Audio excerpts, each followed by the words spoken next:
Hello, everybody, and welcome back to the Super Anime Bros podcast. As always, I'm your host, Rosario, joined by my brother, Angelo.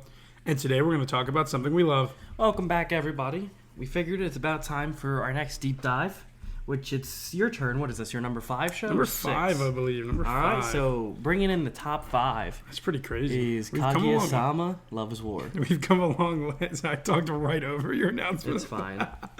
Kaguya-Sama, Love is War. Number 5, this is for me my favorite romance of all time. I really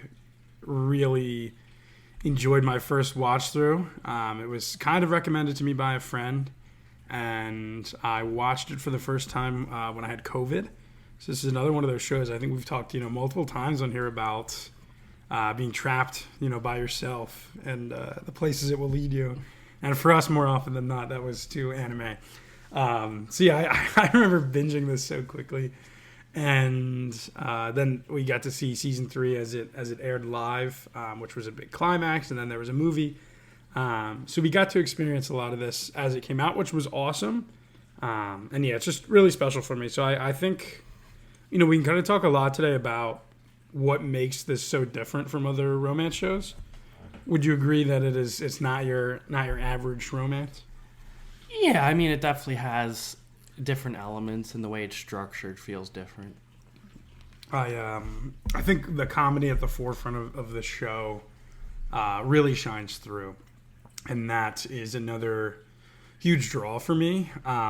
It is just a little absurd at points, the show, and that I think is great. It kind of subverts what you would expect from a normal romance, which we'll get into later on as we get into the what makes it special section. But to start, I think the character introductions are in order. I agree. You want to roll with the first one, and then we'll go back? I would love to. So our main character, I guess, one of the two main characters. I feel like there's like dual protagonists, kind of. Is Miyuki Shirogane. Goat. He is the student council president at their prestigious high school. Indeed. And he's a very, very hard worker. Oh, yeah. Honestly, yeah, he's a bit of a common man. He's not exactly a wealthy family. Not at all. I'm poor, almost, I would say. So a lot of these people at this school come from much, more prestigious families, too. Yeah, that's like the whole point of the institution. So it's just, he's worked so hard to get to this point as, like, an outsider. So it makes, it's really cool. I agree, yeah. I think it's an awesome aspect of his character. And he is also a severe overthinker. Yeah. Yeah, he is always, the show would be so much shorter if he wasn't. For sure. Every little thing, even after he makes, a bold move and does something good, the overthinking after it, I think is always quite comedic.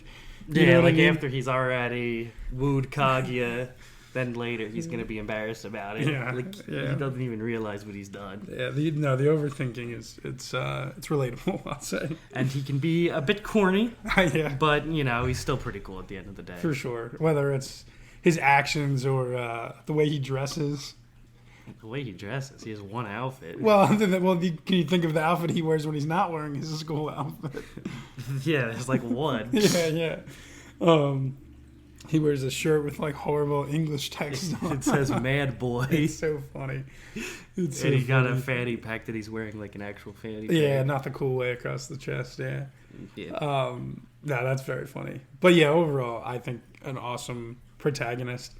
There's a lot of depth there that's unlocked as you go further along. And truthfully, I'll say this for kind of the whole of the show. The manga's finished, and I finished the manga. There's still a good bit more, but after the film that came out, I was 2 years ago now, right? It was a long time ago. 2022, or I don't even think it was 23 yet. It might have been. No, it was 23 because I was definitely graduated college. Oh, okay. We haven't had any more, and God knows if we'll get any more. So it's just crazy to me why we wouldn't though, because everybody the show's got I feel like it's popular enough to constitute more. I would agree. My guess is maybe the movie just didn't perform as well as they would have thought. Generally, a movie for a show I think is a sign of health. They're doing so well that they think they can capitalize on it with a film. So maybe that wasn't the case with this. But there certainly is a lot more to adapt. But I say that because we get development all the way up until the end with these characters. So I don't want to say anything that we haven't seen yet. But with Shirogane, like his family dynamic really has shaped who he is. With coming up from nothing, with coming from a broken family where his mom has left, really has stuck with him. Mm-hmm. And I think that informs like a lot of his character and his action, his overthinking, his insecurities, and then overall the reason why he works so damn hard for everything, which I think is admirable. Yeah, we see a lot of that in the movie. Okay. Do we get like? I mean, this isn't really like a spoiler, I would say, if it hasn't been said yet. But like, then when his mom left, she took his little sister, but she did not take him. Thanks for spoiling that for me, man. No, I feel like that's in the movie. No, it's not. Okay, I don't know. I'm pretty sure it's not. Brother, I did just watch it last night. I would not... Yeah, fair enough. I would not bank on... I don't think that there's going to be any more anime to this. I would think that's crazy if there wasn't. I agree, but I really... I'm not holding out any more hope. No, yeah, I'll hold out probably for like 2 more years before I bite the bullet and fair. Well, it's not like I got a couple years left before I run out of patience. I have it all whenever you're ready. You have like -2 years before you run out of patience. That's true. Yeah. I mean, I started reading this maybe right after the season 3 ended, or honestly, I think I started reading this before season 3 started even coming out. Yeah, so after season 2, which had already been out. I want to go to Haunted House more than I want to go to Aqua.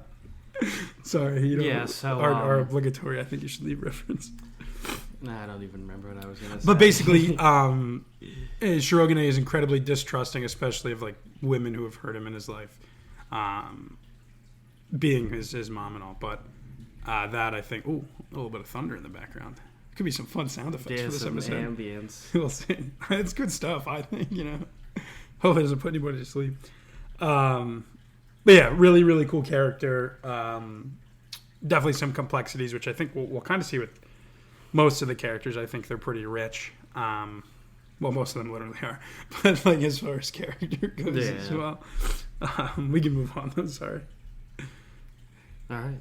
Well, I talked about the last one. That's fair. Well, I feel like I just completely... All right, no, that's fine. I'll introduce them all. That's cool. So the next character we're going to talk about is Kaguya-Sama. Yes. I don't know. A titular dual protagonist. Yeah. From the Shinomiya family, which is a very, very wealthy and kind of, not like famous, but important family.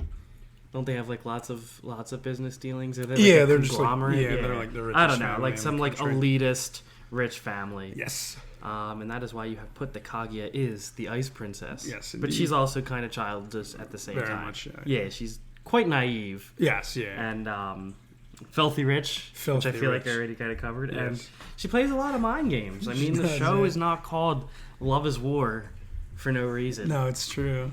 As intelligent as Shirogane is, Kaguya's just probably pretty much on par with how smart he is. So, they're always playing mind games together because neither of them want to confess. No. Because apparently, whoever confesses first loses. Yes. And both of them are incredibly stubborn and proud. So that's how we end up with a show like this.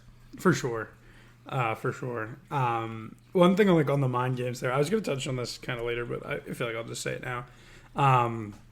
This anime is kind of like Death Note, but if Light and L instead were in love with each other and trying to get the other one to confess. Like, it is just mind games back and forth, like so much internal monologue of them thinking about how to, get one up on the other. It's like very much so that, but it's done so incredibly well. It really is. Like it keeps you on the edge of your seat kind of in the same way that does, like who's going to think of what smart thing next, but in a much less serious, much less murder focused, romantic kind of way. But this is definitely, I'd say, one of the best examples of if their characters would just sit down and have an honest conversation, it would have been over in episode 1. Without a doubt.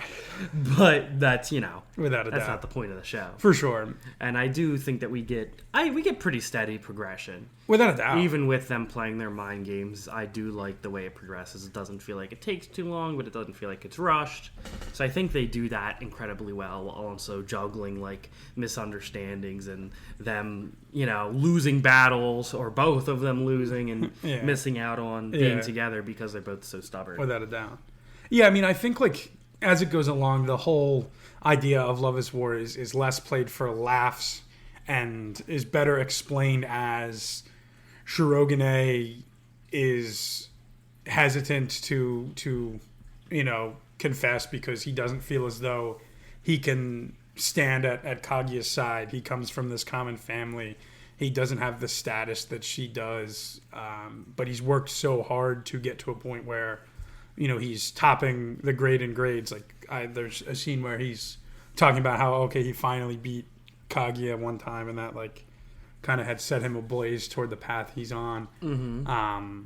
So that's, a lot of the reason he's fearful to confess. And then the flip side of that is Kaguya is, like you said, incredibly naive, incredibly sheltered her whole life. So doesn't really understand the whole love thing, and that's kind of, joked about multiple times in the series, where she doesn't really understand the normal high school love things of taking steps and going certain directions. We'll talk about those later. But with that, obviously it's not easy for her to fall in love with and bring home a commoner person when she'll likely be put into some sort of arranged marriage for business. Yeah. So it's not easy for her either. But obviously, most of the show that is just played off as, hey, whoever confesses first is not going to have any. Yeah. There's much deeper reasons why they are not able to confess early on. But I think it's funny in general. Yeah, they make it pretty funny. The premise set up that way. Absolutely. So I think Kaguya is a cool character. We get to see a lot of growth with her and starting to understand what it's like to just kind of be a normal person. Though she still obviously is sheltered and has a maid and all, which is going to be another character, but yeah, and a little less relatable in some the ways. Student council's vice president. Yes, I don't know if you mentioned that. Pretty much all the main characters are in the the student it kind of council. circles around the student council. So, anything else you want to add for Kaguya? No, I think that's all right. good. Let's introduce the next one. Yes, one of my personal favorites. Nice, yeah. And this is Chika Fujiwara. Yeah. She is the the treasurer? No, secretary, because the other guy's treasurer. All right, and she is the wild card. Yes, she is. Oh man, in a funny show, there is a lot of comedy between just Kaguya and Shirogane, but yes. There's a lot of outside forces, and one of the funniest is Chika. Yes. She is just, like I said, a complete wild card, and she is just 100% oblivious to what's going on between the two of them, which makes it even funnier when she's just, throwing a wrench into their plans, because she's just being nice, the one episode, or in the movie, Kaguya was trying to tell Shirogane that she wanted some of his lunch, but you know how she rolls. Mm-hmm. She just wasn't saying it. So, and then Chika comes in and she's like, "Oh, you can have some of mine," doing all that and messing up their things because she's just being a nice person. They do the lunch thing again in the movie. Yeah, interesting. That's that's in the first Eno episode. tries to offer her food too, and then she's saying about that would be way too much food for her. Then Eno thinks she's calling her fat. And it's it comes the whole thing. It's so funny. Yeah, that's my example. It does happen in the first episode. It does. Yeah, that's wild. Yeah. Yeah, so I guess they revisit that. No, that's funny. But quite often does she create these battles for them and messes them up for them. And then she's got her own thing with Shirogane being his mentor on very specific skills that he's just really, really bad at. She's just all around pretty good at most things, though. She plays the piano, and so she's good with music, and she's good at sports. So I don't. Does she get decent grades? I'm sure. Yeah, but he doesn't need help with that. I don't even know. But he has her teach him how to sing the school's anthem. Early on. Yeah. There's the volleyball for sure. Is it volleyball or is it volleyball? I think Maybe it's Yeah, I basketball. think it might be basketball. Maybe it's both. I don't know. She teaches them how to play sports, how to sing, and Yeah. we'll talk about another very special skill she Yeah, teaches him. I mean, features In our favorite moments, because it's my favorite episode. So It's a great one, yeah. we will get there, but yeah, Chica's awesome. Yeah, no, I agree. I think like it's even in the very first episode, it's said after she does something. I don't want to spoil the whole narrator thing because we'll talk about that later. But she like introduces something into just the three of them talking, and the narrator says like chaos theory, and I think that perfectly encapsulates her role within our main two's love life. It is just like you said, always adding something to either get in their way or make them kind of push themselves a little bit, which is fun. Something we'll talk about a little bit in favorite moments. She also just part of like the tabletop board game club, which leads to some fun moments with her forcing games upon the council. She also has like an incredibly strong design. Like I think Chica's design is so iconic. Mm-hmm. The pink hair with the bow, Yeah. big eyes. She's just overall very fun character. Would you like to move on again? Yeah. So moving on to the student council, he's the treasurer. Yes. Yeah. This would be Yu Ishigami. Yes, sir. And our first note here is GOAT. Yeah, I already kind of said goat when you announced Shirogane, but Ishigami's actually the goat. Yeah, Ishigami's like, he's fantastic. He is. He's pretty awkward, For sure. but and you know, he's a quiet guy. He's a gamer. Yeah. He's very relatable. Yes. Like he always wants to like go home and stuff yeah. and leave, but he does have a lot of growth throughout the show, much like the other characters. Not really too much with Chika actually, but No. Ishigami has a lot of growth. Yes. Specifically like at the end of the second season. Yeah, He in grows the a lot second for season, he has himself, a lot, and then yeah. he gets some romance more so. I guess in the second season and in the Yeah, third really, too. the third, yeah. It's like so strange too, because like he's not in like the first like 4 episodes. Yeah, so that was actually going to be the first thing I said is like rewatching the beginning of the show a little bit. It is so weird that he's kind of mentioned, but he's just not there. I guess he And was then- at home gaming. I guess. And then they introduce him in. And yeah, the first thing, like the first couple scenes he's in are all like something bad happens. He's like, I want to go home. And then he just leaves, Yeah, like pretty early on. which is so funny. And like you said, incredibly relatable. But yeah, like I think Ishigami's such an awesome character. He really is at his core like an awesome dude, but he just like cannot talk to other people. He's so bad at it. Yeah, like I see the clip I saw on Instagram the other day. Like Chica walks by and he noticed she has like a different like a shampoo or something, yep. and he's like just trying to like compliment her. And she's like, Yeah. "Oh, you're so creepy." Yeah. He has not really a filter. He's very logical. No, because he He like just will says, kind of say things exactly like, the way they are. he said some like semi-degenerate stuff to like Chica. Well, that too, before, that like the too, one where they're yeah. talking about archery, and he's like, Yes, "Oh, your yeah. boobs are too big, you couldn't do it." No, And that's she, so like, funny. She beats him beats up with him the up. newspaper. Yeah. That's pretty So funny. yeah, he's pretty funny when he interacts with Chica too. Yeah, He's yeah. great. And No, him and Shirogane together are yeah, just just broing like out, dude. yeah. I like that Ishigami encapsulates a lot of the different like awesome things about the show, but also like just a character in general. Like he does add so much to the comedy, but we also get to see him grow so much and gain confidence and start to develop relationships. Where it's revealed later on that like he went through like a thing in middle school where he kind of was misunderstood in a situation and it rubbed a lot of people the wrong way and they think he's just a weirdo. So it's to see him find his own group, his own tribe, find his way of being and all that, and then eventually maybe a little bit of romance for himself is pretty sweet. I really like Yu Ishigami. Yeah, I think I could say he's my favorite character in the show. Yeah, he is awesome. I mean, Shirogane's so good too. Oh, yeah, I I love mean, everybody's Shirogane. great. This Exactly, show exactly. like has just a lovely cast of characters. Yes, for sure. All right, so moving on to the next one then, Yes. and this is Miko Ino, Yep. and she is the like the disciplinarian of the student council. Yeah, she's kind of. I don't even know what. She's not Her official introduced title. till the second season. Yeah. When she runs against Shirogane when he runs for his second term. Yes, as president, yeah.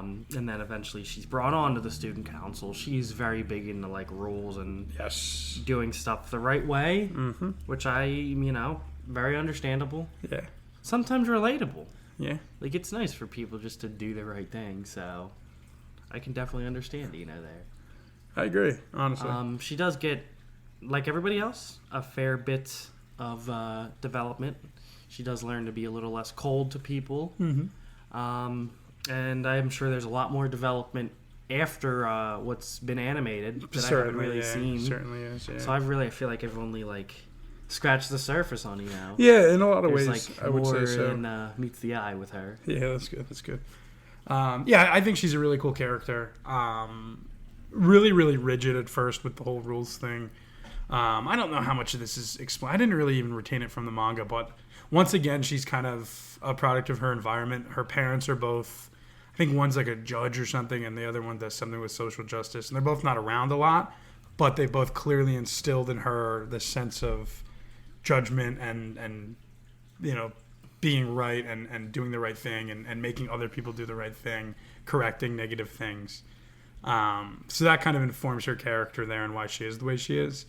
But after that initial introduction of her being that way, we do get to see so much where she learns from, I would say, other people on the council, like Shirogane, for example, how to kind of let go a little bit and better interact with people and overall be the leader that she wants to be.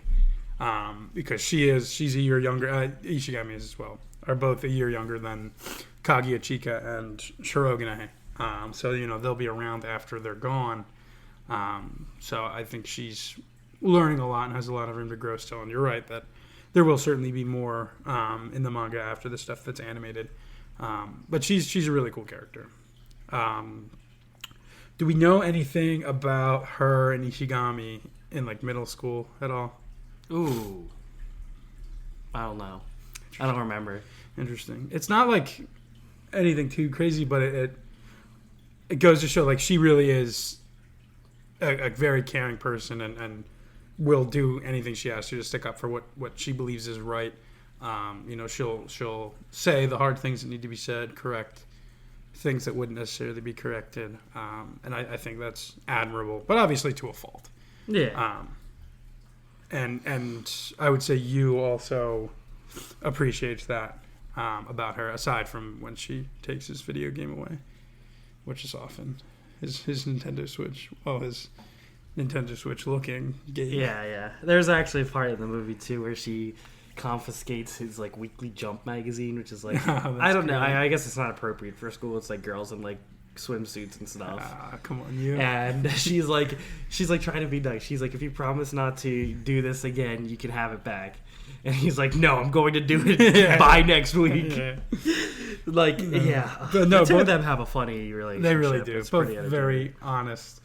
And it's enjoyable. And another funny thing I remembered about she actually has a really fun arc after. Yeah, go ahead. I was gonna say when she first joins the student council. Yeah, there ends up being just a series of times where she sees Shinomiya and Shirogane in compromising situations. Yes, yeah. Where she thinks they're being quite unethical, but they haven't done anything. It's just the one part I think it locked in a locker, the storage locker in the gym. Yes. She opens the door, they're on top of each other because they were finally gonna kiss, but she's right there, and then she's oh my god, what did I walk into? Who are these crazy people? Yes, yeah. So that's pretty funny. You were gonna say there was a little arc? Or? Yeah, which is fun. That I think is all in the manga. I don't think any of it's in I did read a couple chapters ahead to see because there's a pretty crazy thing that happens at the end of the movie at the Christmas party. Yeah. So I read ahead, so I saw some stuff after that. Okay. But that's not in the anime yet. So. Yeah. No, long and short of it is, I think Miko Ina is a really cool character, and for somebody to have been introduced later on, obviously in season 2, she slides into the dynamic really, really well. So I think that's well done on Akasaka's part to write in a character like that. All right, so moving on to the last main character. Yeah. And this is Hayasaka. Mm-hmm, She is Kaguya's maid / personal assistant, attendant. Yeah. She does it all. She does everything, yeah. And she really does want to be able to live her own life, but unfortunately she's not able to because Kaguya is a very needy girl. Yeah, she is. I don't know where she would be without Hayasaka's help because she does so much for her. Yeah, she really does. Which makes Hayasaka pretty cool. I agree, yeah. A lot of people's favorite character, actually. Yeah, I mean, she's awesome. She does get some development, I feel like, what is that, later on? Second season, third season? Yeah, I think second, third season for sure. With really trying to be her own person. Yeah. And she ends up, going out with Shirogane. Is that a bet? Does, I think Kaguya it say, is, you I couldn't, think it and then is, she's yeah. like, oh, I could, and then they go on a date, and, he sings, and, Yeah. she, is, dead because he's such a bad singer. Singing's not one of his strong suits. No. But yeah, Hayasaka's definitely a really cool character, and pretty much essential for the development of their, of Kaguya and, Shirogane's romance. Yeah, for sure. For sure. I mean, she certainly helps to push Kaguya forward and help her out anytime she needs. And I think there's more with Hayasaka too. Actually, after the end, that's just there's so much more stuff in the manga. Yeah. There is a lot more. I do hope that it gets animated, but I don't know. I wish I I don't feel like it's remembered going why Chika thinks Hayasaka's a guy and why she dresses like a guy in front of Chika. Yeah, I'm not really sure. I guess when oh, maybe so she doesn't recognize her from school because she goes to Shuchin Academy. Yeah, it's as well. probably that. Interesting. When Chika would go to Kaguya's house, yeah. Yeah, that must be it. Yeah, that's true. But yeah, one of the many faces she wears the masks, and that's kind of the plot of one of the episodes, which we'll actually talk about, is not wearing that mask, being who you are. And for her, even in the position she's in, obviously is pretty restrictive on her life because she always has to be there for Kaguya, but she is able to in some ways have her own life. Is this and a do her own family stuff. thing? Is all her family? Yes. With her? Yeah. Okay. Yeah. I think that's a crazy thing. I don't know. I've seen it in multiple shows. Does that still happen? Maybe. I don't know. In Japan? Maybe. I mean, I guess it could. I don't know if it could happen in America. I don't know any uber rich people. They might have other families that serve them for generations. Yeah, I mean, I and a lot of them seem to take pride in it too. The families. Which, well, I think in general, I cultural get it. perception is It's that nice Japanese people take a lot of pride in their work. Yeah, which I think is pretty admirable. I agree. But it's sucks for a high school girl. Yeah, for sure. Because she wants to be herself. For sure.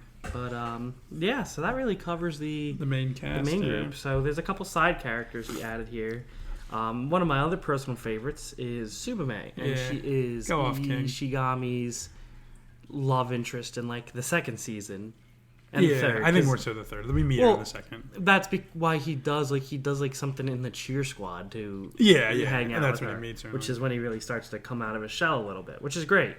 So his love for her does help him grow a lot. So he does it. No, I'm trying to think in my head, and I think she likes him. I think he likes her season 2. I thought he joined the cheer squad and met her in the cheer squad. Oh, maybe. Okay, well, I think he still likes her season 2. Yeah, probably.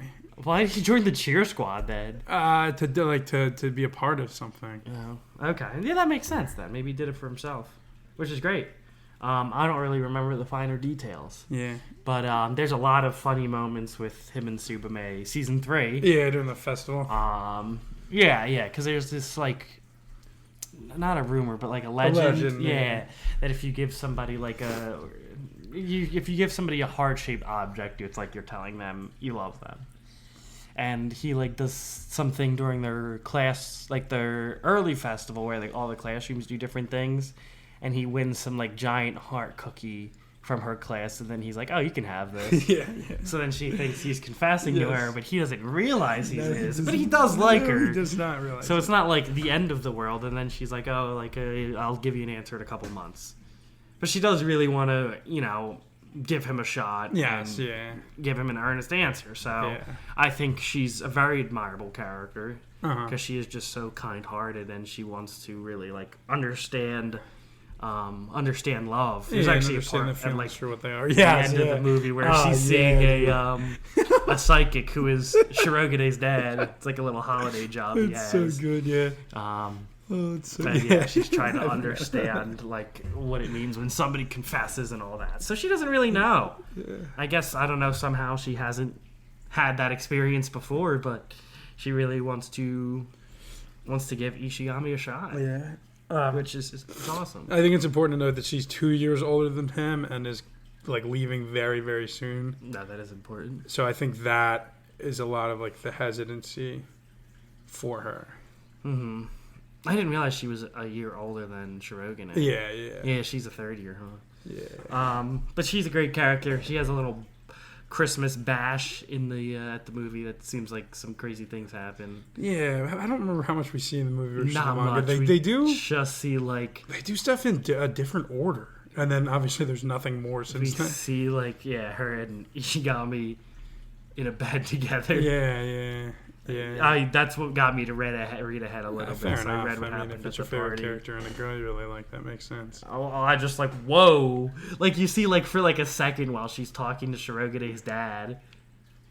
Like, you see like a second of it. You don't really get to see. Just a little teaser. You don't really see anything that happens at the party besides they're like having champagne. It's not alcoholic. Interesting. I think in the books, I think more there's so like implied than it I is. think there's an alcohol mix-up in the book. What do you mean? Like, I'm pretty sure somebody, like, people end up drinking or something. Without a doubt. I mean, it's a high school part. Like, not to condone it, but No, I think it's like a realistic. mix-up, not like a people drink at a party. It's like, I'm pretty sure. I'm sure that's how he put it into the story, because he can't just put drinking in a high school.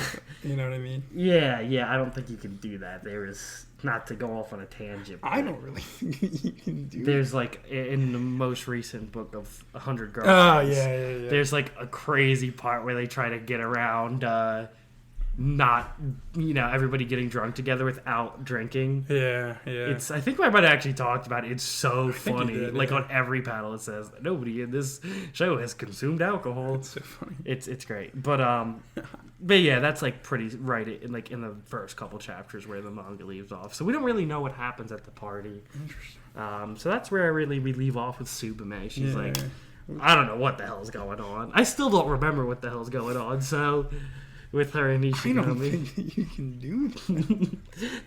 And then another side character who I think she's not introduced till season 3. Yeah, definitely season 2. Season 2? Without a doubt. Okay. Yeah. Maki, who is Maki Shinjo. who is Kaguya's cousin.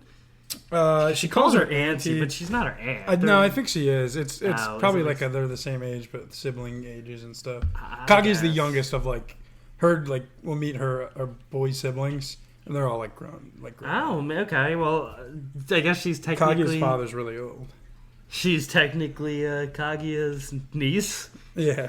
but she's 1 year old younger, so she's she's the same age. Yeah.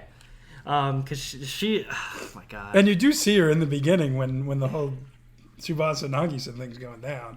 Oh, no way. Well, yeah, I mean, yeah, dude, Akasaka is pretty good with that stuff. But she's just more comic relief. Yes, for sure. It's just Played for extremely laughs. much comic relief. It sucks for her, though. Yeah, because she has a crush on a guy who is dating. I think you should have introduced Yeah, let's just those two introduce. We'll first. just introduce them all at the same time. Sounds good. She is best friends with this girl Nagisa, who's dating a guy Tsubasa. Yes. And Nagisa and Tsubasa both come to Kaguya And Shirogane, yeah. respectively. The guy asking for guy advice, the Yeah. girl asking for girl advice. Or like season 1. Yes. And they both give him horrible advice because neither of them know crap. I about think that, I mean, romance. the advice works. It shouldn't have. Shirogane is taught like the Tsubasa like a wall slam. It's like you walk up to the girl and like slam the wall It behind her. works. I guess it's like kind of like a pattern interrupt to get her attention. And I don't know what advice she gives Nagisa, but regardless, I think it was like that ended up joining the club together. But they both keep asking them for romantic advice, and Yes. they're just not good. And at yeah, it's romantic funny, like advice. progressively as we go further and further along, and they progress their relationship, like Kaguya and Shirogane are more and more out of their depth on what advice to offer whatsoever. Yeah, because they have gone way farther, and to the point where they're like asking Kaguya asks Nagisa for advice, yeah. which I'll talk about because it's a pretty later in the Fame romance Yeah, because it's sounds hilarious. good. Sounds good. But Yeah, so those two, we really get to see. We see their relationship progress, and then we meet Maki, who is best friends with Nagisa, who really likes Tsubasa. Yes. And she's in a weird position because she doesn't want to break her best friend's heart, but she wants that man. Yeah, and she has, even since before they were dating. Yeah, she just, she moved too slow. So she's... Yeah. Does she go for advice from Ishigami and... Yeah, that's that's like the trio. It's those three. Because I know it happens like a couple times, Yeah, right? yeah. Well, obviously they don't really have much advice to give, and then it really just turns into the three of them. As we saw in the episode we watched yesterday, it's just the three of them all being sad. Yeah, all like venting together because they all got their own issues. Yeah. But oh my god, yeah, like I think she's a great addition. Yeah, she's a fun character. She has a fang, which is funny. She does have a fang. She wears that That's how fang you know well. that she's devious. So true. It's like the marker. Yeah, It is. Oh my, yeah, but that's a super funny, like just not like a main plot point, but like a good side one. For it's sure. Funny. Yeah, a good recurring. It adds a ton of comic relief and an already funny show. So I'm a big fan. No, I completely agree. I think the side characters are all fantastic. Yeah, like the Tsubasa Nagisa thing's so funny with getting the advice from Shirogane. The wall slam's so funny, and then an episode I was watching in prep, Tsubasa comes to Shirogane and Ishigami's also there for advice once again. But it's like after the first summer break since they've been dating and all. And Nagisa has said like that she kind of likes a bad boy. So Tsubasa comes in with like dyed hair and an earring, and he's kind of wearing his uniform like a delinquent. And I also thought a funny thing was, and this was in the English dub. I've watched both, but definitely more so the English dub, and that's what we watched together. That scene's happening. He's using his voice, and then Nagisa walks in later, and he like deepens his voice a bunch and like starts to talk all different. No, I don't remember. It's so funny because he's trying to be a bad boy. Yeah, but it's so funny. It really is. So yeah, as far as like driving the plot along, like they're pretty good for that. But comedy is definitely, I would say, the main thing we get out of these side characters, or at least that specific trio. Yeah, absolutely. All right. So that kind of sorts out all the characters. What? Do you want to do a 2-parter or a 1-parter? I could talk about favorite moments for another half hour. No, that's fair. All right. So as we've done with many of our deep dives, we'll get talking, and then here we are, almost 40 minutes in, and obviously we still have a lot more. Yeah, I don't want to rush. No, I completely agree. Extra as we're going on, I keep thinking of more things. No, that's good. That's good. Honestly, like we're into at least my top 5. I think we're still a little further back on yours just because of what's on. Well, a lot of like my 6 is a show you have. We'll talk about later. My 5. 4, yeah. So I think we'll talk about my 4 next. Yeah, either of our 4s, because my 4 is your 6. And then, we'll do a new show. We've done like 3 of you in a row. Yeah, that's a lot. But no, I really, what I'm trying to say is, as we get down to these shows that really are our favorites, I think it's just better for us to give ourselves more time to really talk about and give the shine that I think these shows really deserve. So that's going to be all we have for today. A nice what? Hey, you were forgetting something, man. It's the song of the episode. I keep forgetting our I guess our we're segment. making this a 2-parter. We're just gonna have another song of the episode next week. Oh no, too bad. So this week, your favorite segment, guys. Our song of the episode is My Nonfiction, which Yeah. is from Kaguya. Yes, it is. As you could have guessed. Good guess. And this is an ending song from one specific episode that we are going to talk much more about in greater detail next week. Yes. And it's sung by the voice actors and actresses from the show. Yeah, I think it's just Chika and Shirogane. Yeah. That's funny. But we almost said that at the same time.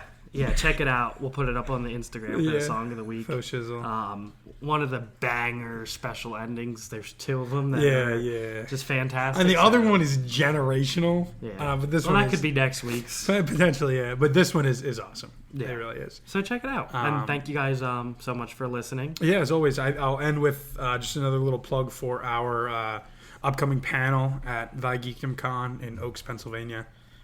It is Memorial Day weekend. We'll be we'll be doing our panel at 5 o'clock on Friday. Yes, sir. 5 to 6 Friday night. Be there or be not there. So true. Yeah, we're going to be doing a Guess the Anime opening, so should be a lot of fun. We certainly love our anime openings, as many people do.